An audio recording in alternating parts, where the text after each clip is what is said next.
This week I have my good friend and colleague John Tarnoff, and we'll be discussing what I'm calling the 2022 Career Reality Check-In for the 50-plus crowd. Cue the music. Welcome to the Repurpose Your Career podcast, brought to you by Career Pivot. This podcast is where those of us in the second half of life come together to discuss how to repurpose our careers for the 21st century. Come listen to career experts give you proven strategies. Listen to people like you tell their stories on how they repurpose their careers. And finally, get your questions answered. Your host, Mark Miller, has made 6 career pivots over the last 30 years.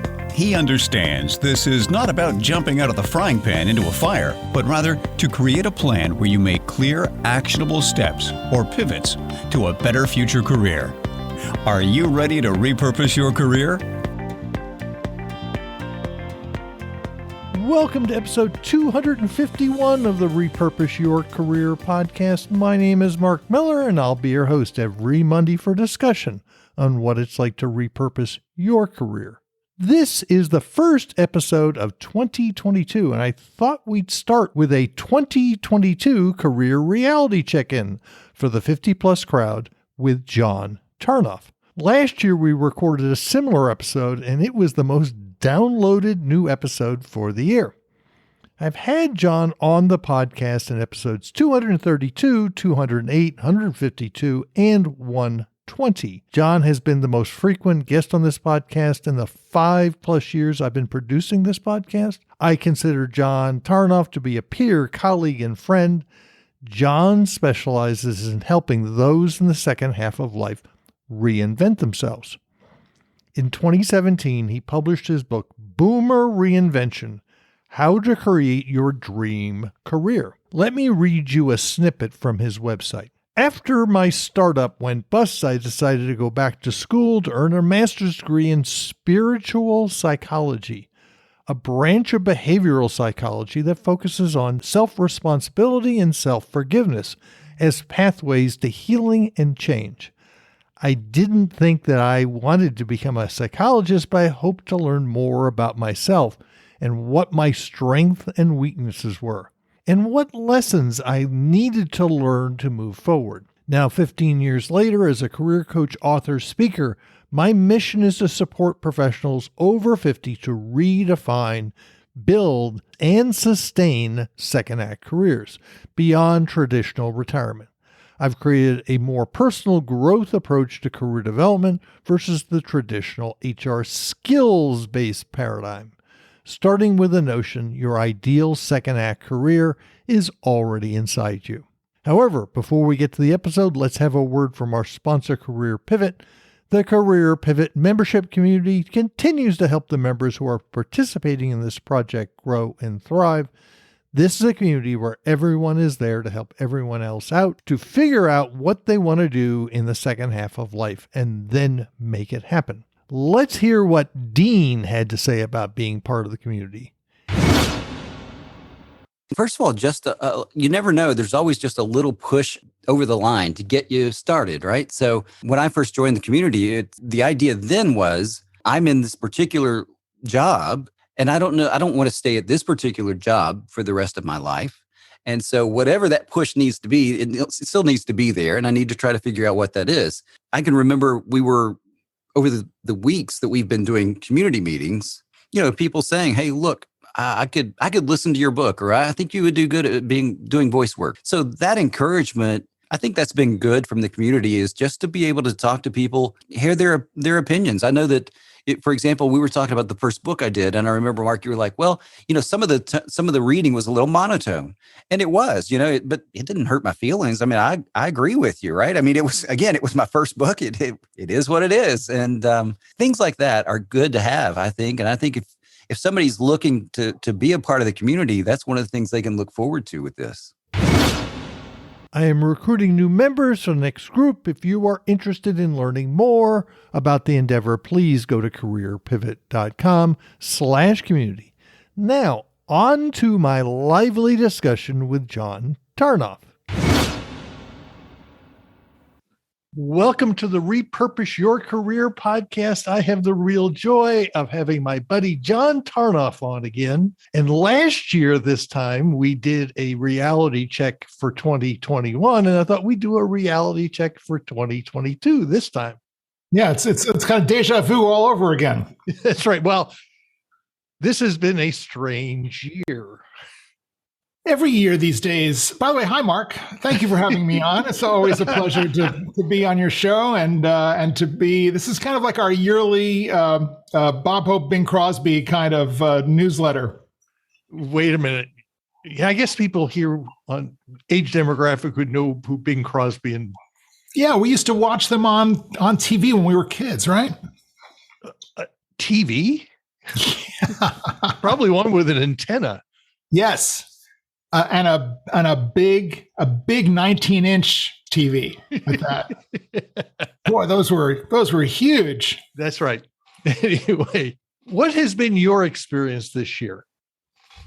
And by the way, we are recording this on December 9th of 2021. So, well, we were talking a little bit before you pushed record about the whipsaw effect and how we are continually in this volatile back and forth. And I don't think that's going to go away anytime soon. And whether it's a new variant of the coronavirus, or it's going to be some new tropical disease, or something on the health front, or something on the climate front, or something on one of the other fronts that are bedeviling the serenity and the predictability of our lives, I think we're in this now kind of for the long haul. I totally agree. Like we were talking, I said, by July 4th, I went to a July 4th party inside. Right. And then by Labor Day, well, maybe this won't all go away and be back to normal. And then now here in December, we have the Omicron, whatever how you want to pronounce it. And the interesting one I'm finding is the fact that until we have predictability, I think the job market's going to stay pretty strange because companies don't hire full-time employees unless they there's a certain level of certainty. Well, it's interesting that you bring this up because I think that as in so many aspects of life and business, the pandemic has been an accelerator, and trends that were kind of moving along at a certain pace before the pandemic all of a sudden picked up. Most notably, of course, is working from home and the whole idea of working remotely, and this tap dance that companies did before the pandemic has now become a significant issue.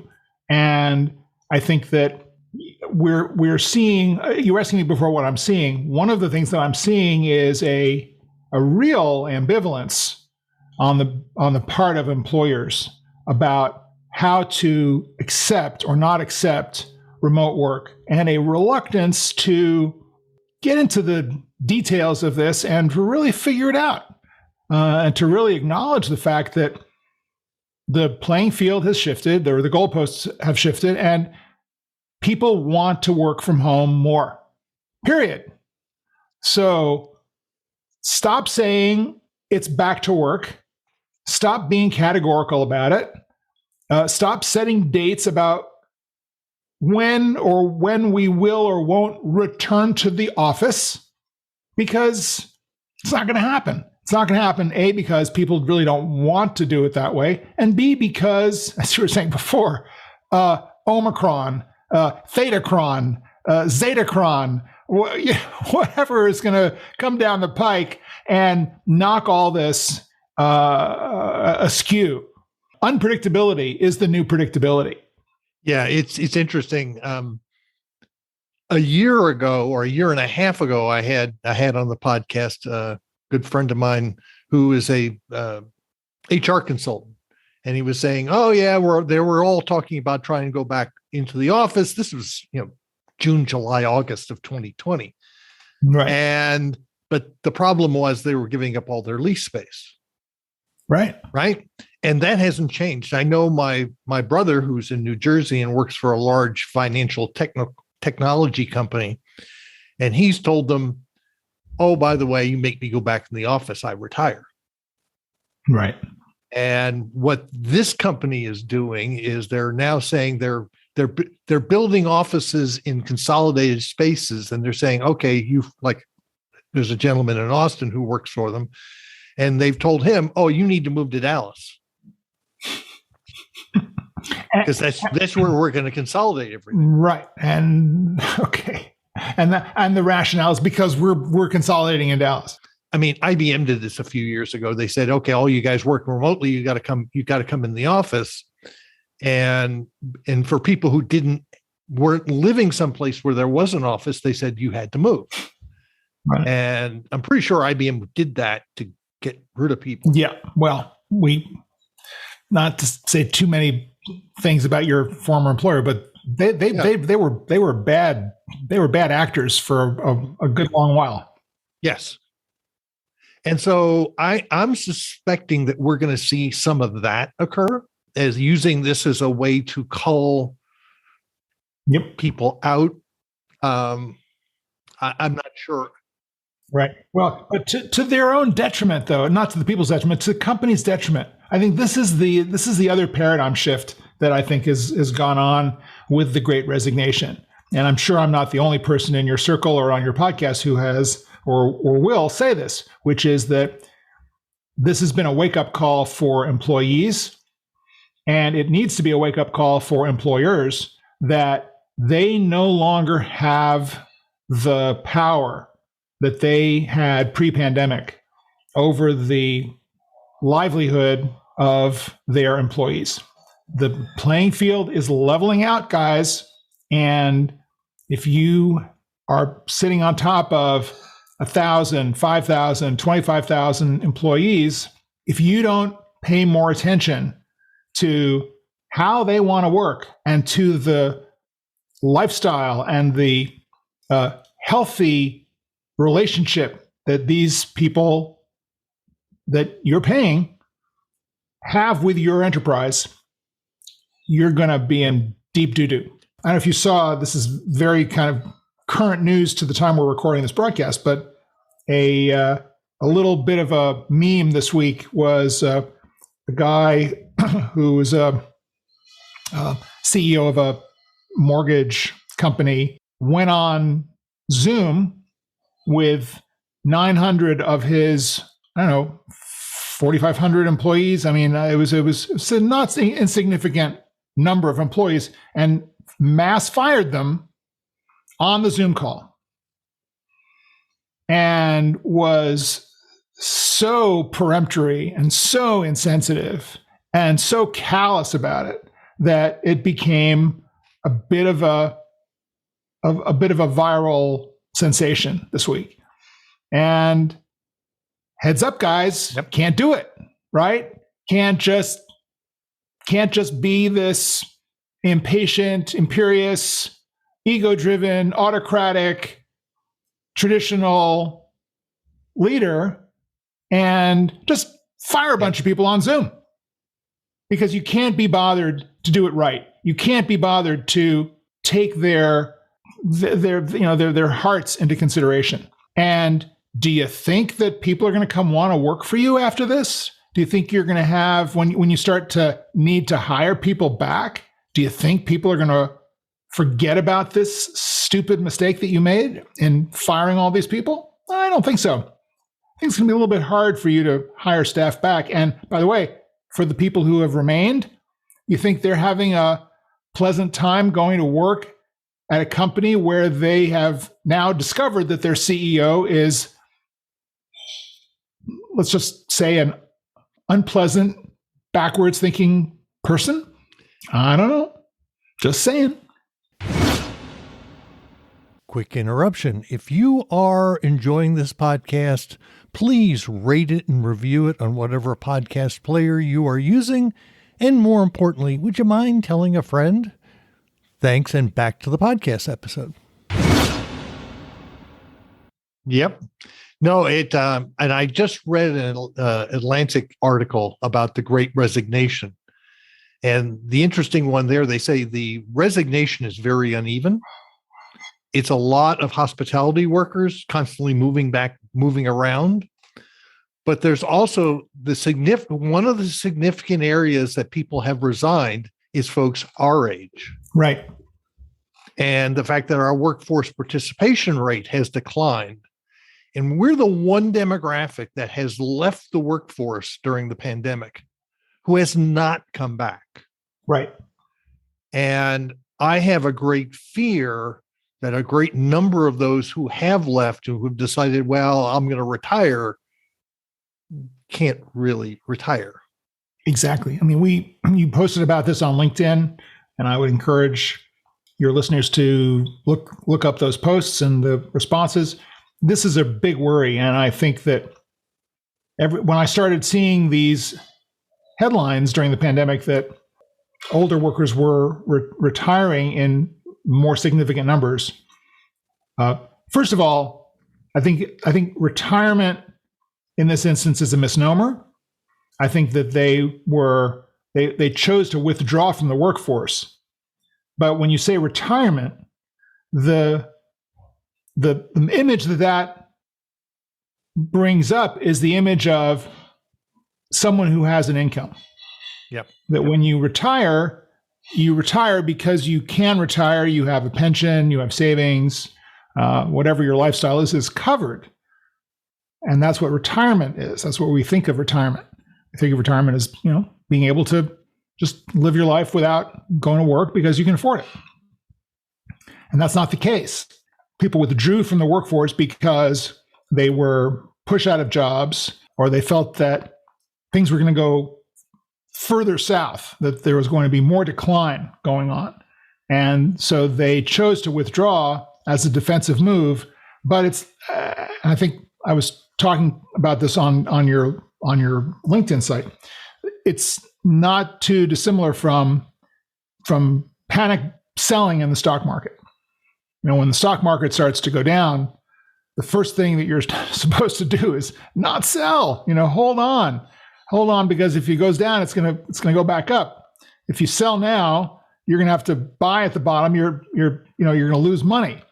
Similarly, in your career, if you leave the workforce during a pandemic at a time of panic, it's going to be harder for you to get back in when you realize that, oh my God, I need to work. I can't afford to spend the next 20 years living off a $100,000 retirement fund.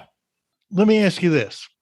If someone left the workforce, has been out of work for a year or a year and a half or 2 years, and now suddenly saying, okay, I got to get back. I got to get back in the game.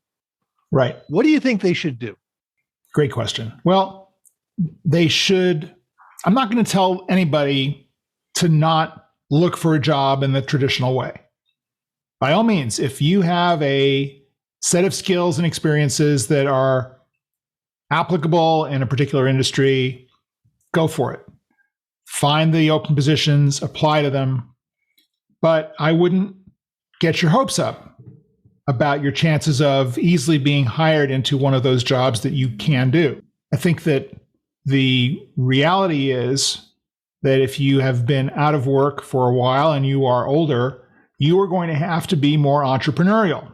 Whether you put out a shingle as a consultant or a freelancer, or whether you define a narrow value proposition based on the work that you have done previously that you can sell to a prospective employer, you're going to have to be more proactive about your career than you were taught to be back in the day when all we did was type up our resumes, compose a cover letter, and send them out to the jobs that we saw listed in the newspaper.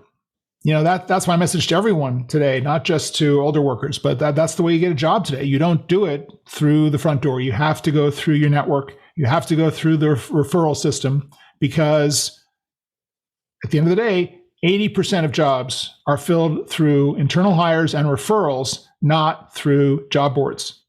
And that is the most difficult habit that I work on people breaking in the job market.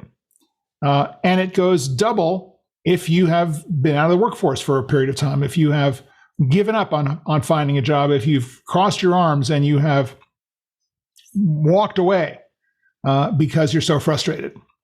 That's the moment that you need to actually redouble your efforts, re-engage with the process, go a little bit introspective, risk a little bit, and build your network back up.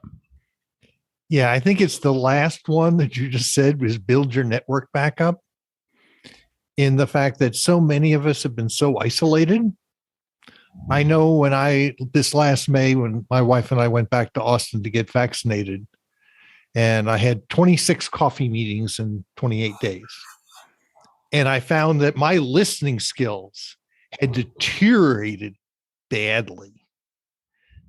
Two, I had 8 of the 26 had been vaccinated for multiple months. They were, and I was the first person that they had met outside of their house in a year. Right.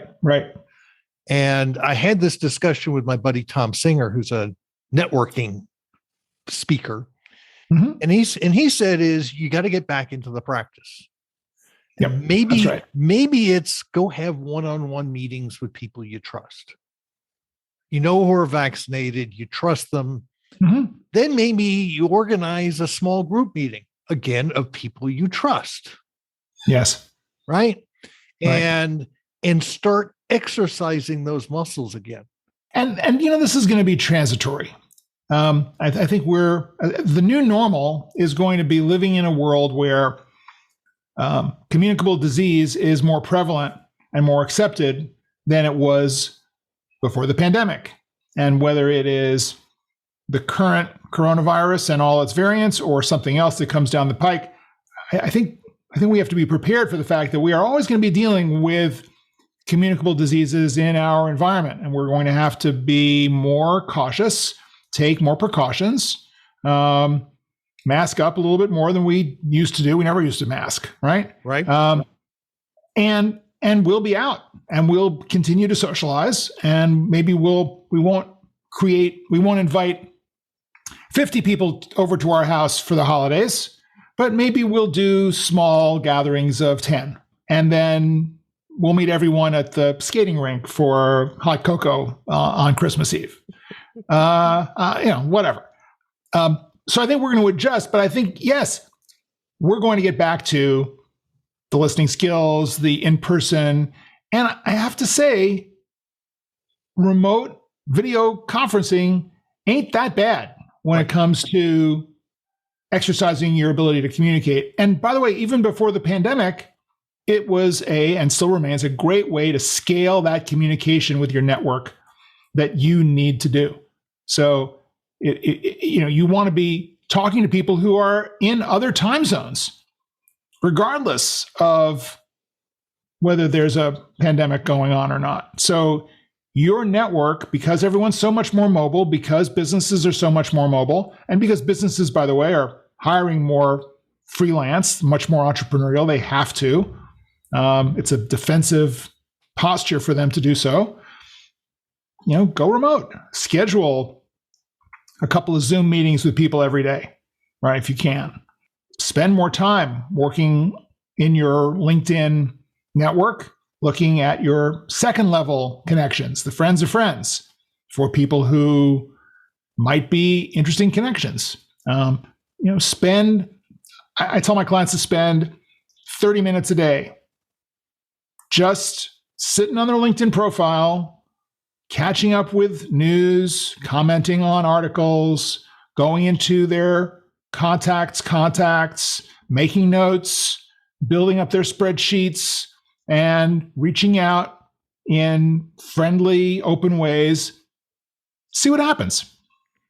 Yeah, there's no question. In fact, I have a gentleman in my online community who's he quit his job in June. Literally has spent the last 6 months just getting mentally healthy. Mm-hmm. And suddenly 2 offers popped in that he wasn't even looking Great. And I claim a lot of it is as we get mentally healthy, because I know this pandemic and all this isolation has done a lot to us. And to a lot of folks, it's a matter of, okay, what's the self-care I need to do to get me back to where I want to be? And the answer is yes, you have to do self-care. Great point. Right? I'm a guy. I don't like asking for help. I don't like asking for directions. Right.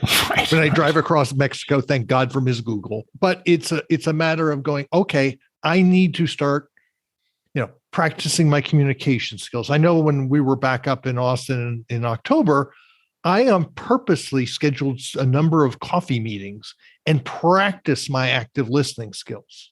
Mm-hmm. Yes. Because it's different. We're sitting here and I can see your head and I can see but learning to get back into reading body language, right? Yeah, absolutely. And so now the other area that I think that people really need to focus on is reskilling, upskilling, because I know from my experience with my job club back in Austin, we knew that people who had been long-term unemployed, they had decline in their skills. They got stale. And so how do you upskill? How do you, get online? And the other piece I want to mention is the fact that I've been talking to a lot of job club leaders across the country. And one of the trends they've been seeing is a lot of people taking contract work. Now, I know a lot of the people who probably listen, I want a full-time job. No, just like you said, companies are hiring contractors and freelancers because they don't know what 3 months down the pike is going to look like. Right. Well, it's funny, the grumpy person who wants to work full-time. There are a lot of limiting beliefs attached to that position. I would ask that person, Grumpy Charles or whatever his name might be in our little persona, so why do you want to work full-time? And he's probably going to say, well, I want a steady paycheck coming in every week. I want to know that I can take my vacation in July when I always take my vacation, and blah, blah, blah. All this kind of steady state stuff that he just wants because that's the way it's always been. So I get that, but that ship has sailed, that world is gone. And in its place, however, is a world where there is a lot more stimulation, a lot more imagination, and a lot more opportunity to do more stuff that maybe you've never done, maybe you never knew you wanted to do, and never knew you could do. So I think this is an amazing opportunity for all of us to nurture our growth mindset and to look at the contract world as an opportunity to actually gain greater dominion over our careers. And I'll just tell you one kind of corollary story about that, which relates to the work that I've done in the past with grad students when I was co-running this grad program out here in LA. And coming out of this, a master's program, and kids are having a hard time getting their first job. And, it's a bell curve in any class. You've got the high achievers who go out there and they get the job right away. And then there's a good majority of the middle that, roll in and they get their jobs eventually and the offers start coming in. And then there are the laggards who are having a really hard time for whatever reason connecting. And I always would say to them, go temp, go take a temp job, right? Sign up with the 5 or 6 temp agencies in your field and, get all dressed up and spick and span and go in there and get placed. Because what's going to happen is you're going to go around to all these companies and you're going to see how they operate. You're going to make connections. You're going to get some on the desk experience, and you're going to eventually land a permanent job at one of these companies. It may not be the one that you're at today. It may be the one that you were at last month, that all of a sudden realizes, wait a minute, we have an opening. And hey, who was that kid who was in here on the reception desk 3 weeks ago? Get him or her back. And I would say that the same mindset applies to those of us who are older. When there's an opportunity for you to take a subset of what you do best and find opportunities on a solution providing basis, because this is what companies need. They don't need someone sitting there. They need someone solving something. So if you know what you solve for, that's your ticket. That's your pitch. So do that. And in the process of you solving that specific problem, maybe you solve it so well and they just love working with you. And by the way, you're mentoring their younger staff and you're giving them valuable strategy about other areas of their company or marketing or whatever. They may come back to you and say, hey, we know we brought you on a 3-month contract, but can we put you on a W-2? The way I call this, it's called dating to get a job. There you go. Right? You're going out on dates. You're going out and trying. And while in there, you'll say, wow, this place is great. Oh, by the way, this place sucks. I don't want to be here. Right. Or, not telling any tales out of school, but you may want to date a few companies at the same time because you're getting different things from different companies. And each company may use a different subset of your valuable skills. And you may enjoy the fact that you can do one thing for company A and another thing for company B. And maybe that fills up your week and pays you enough money. And you still have some time off to go fishing or play golf or hang out with the grandkids or whatever it is that you want to do. And that is a nice symbiotic setup. And you may find, Mr. Grumpy, I want a full-time job, that relationship with work is better for you at this stage than having a full-time job where you have to show up, you have to go to those boring meetings that you really don't want to go to, you have to do this, you have to do that. Instead, you're just doing what they need, which is what you love to do. I've got several folks in my online community who are now building up portfolio careers. And they find this is so much more enjoyable because they get the variety and they can pick and choose. And that's one of the things I'm finding is at this point in life, I know it's important to me is I want to work on what I want to work on. And my choice is far more important to me now than it was 20 years ago. Yeah. You sound like a young millennial. Well, actually, we probably have a lot in common now. Well, that's my point, right? That the world today is much more freelance, that younger people are kind of hardwired to this idea of, I don't want to be stuck in a job that's going to just bore the hell out of me after 6 months. I've got more on the ball than that. Yep. So I want to have 3, 4, 5 different streams of income. I want to have this home-based Etsy business that I'm doing, and I do that on the weekends, and I do my own fulfillment, and I've got all the software and SaaS companies that are backing me up on that. And then I have a tutoring business on the side where I'm teaching kids to play guitar. And then I have this business that I go into, which is supposedly my full-time job. But I actually also have some clients on the side from that job, yada, yada, yada, blah, blah, blah. Interesting life. Yeah. Yeah. I think we are, for just about everybody, this pandemic has shook us up to say what's really important. And I know I've had several people in my online community who've quit their jobs because they're going, what I've been doing does not fulfill me. Mm-hmm. Right. And so we start asking ourselves, why am I doing what I'm doing?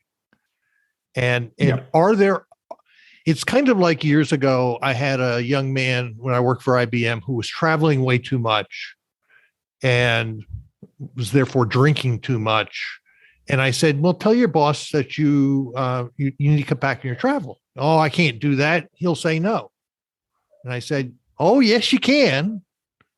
Now, there are ramifications of you traveling too much, continuing to travel too much, but you always can say no. Right. And Right. don't predict what they're going to say. Yeah. I mean, one of my favorite books is Greg McKeown's book, Essentialism. Essentialism. Yeah. Yeah. Well, the other one that I would want to bring up on this is, of course, the granddaddy of all this, which is the 4-hour work week.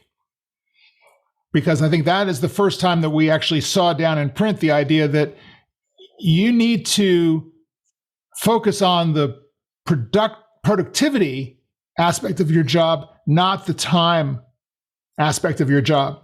And his advocacy in that book was educate your company as to the yield on your work, not on the time spent in your work. And if you can get them to understand that you're delivering the work that they need, it doesn't really matter how you do it, when you do it, or where you do it. So we've been going for about half an hour here. So what do you think if we turn the time machine forward in a year, what do you think where we will be? I think we will be not too dissimilar a place from where we are now. I think what will be perhaps strangely, ironically, meta-ly different is that we are going to be more in acceptance of how unpredictable and how unstable the world is. If anything, I hope we are more in acceptance of that, because if we go with the flow around volatility, it's going to allow us to be much more imaginative and proactive and solution-oriented around taking advantage of it. So that would be my hope, that we kind of get enthusiastic about Omicron, Zetacron, Thetacron, and in a way, get that off the front page, put it into section page 2, section B, and focus more on, here's some innovative solutions that are coming off of the blockchain that are that are addressing some of these problems.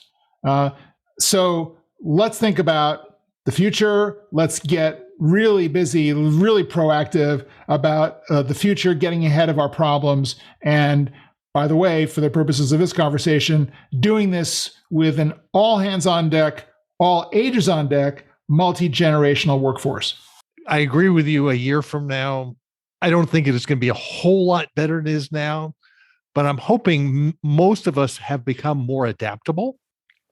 Mm-hmm. Yeah. Which comes with your point of being accepting of the fact that we are living in an uncertain world, and we get comfortable with that, and we kind of go with the flow.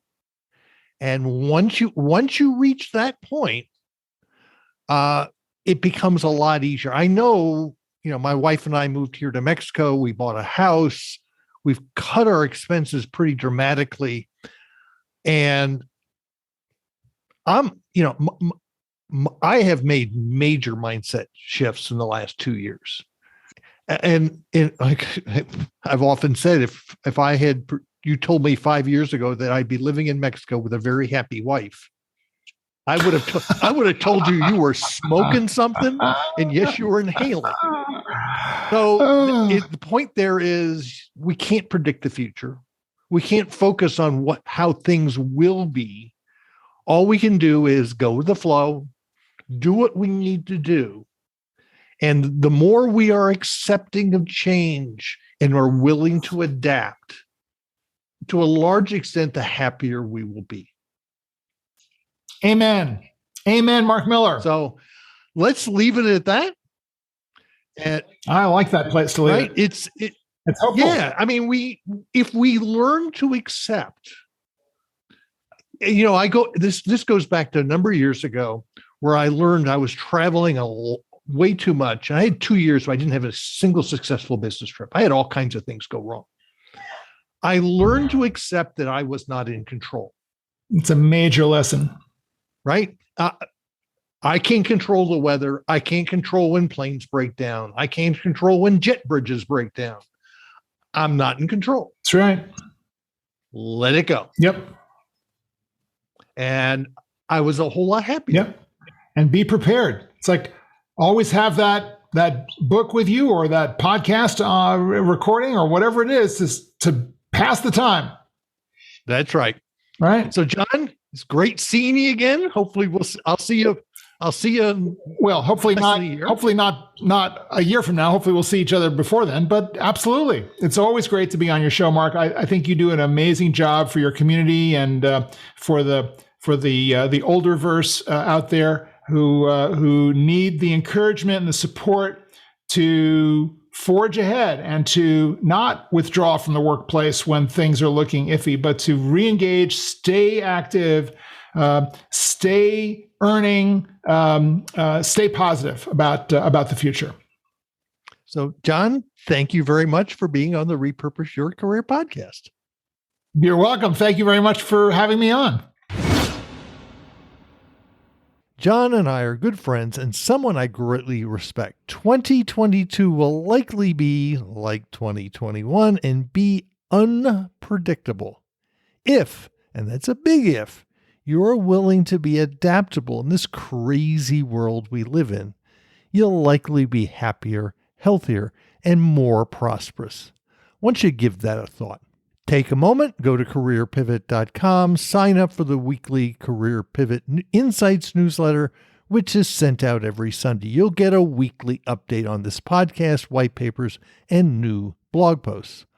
While there, do not forget to check out the Career Pivot community, which can be found at careerpivot.com/community. Feel free to connect with me on LinkedIn. Look for Career Pivot on Facebook and LinkedIn. You'll also find me on Twitter at Career Pivot. Thank you for listening all the way to the end of the Repurpose Your Career podcast. You will find all the show notes at careerpivot.com/episode-251.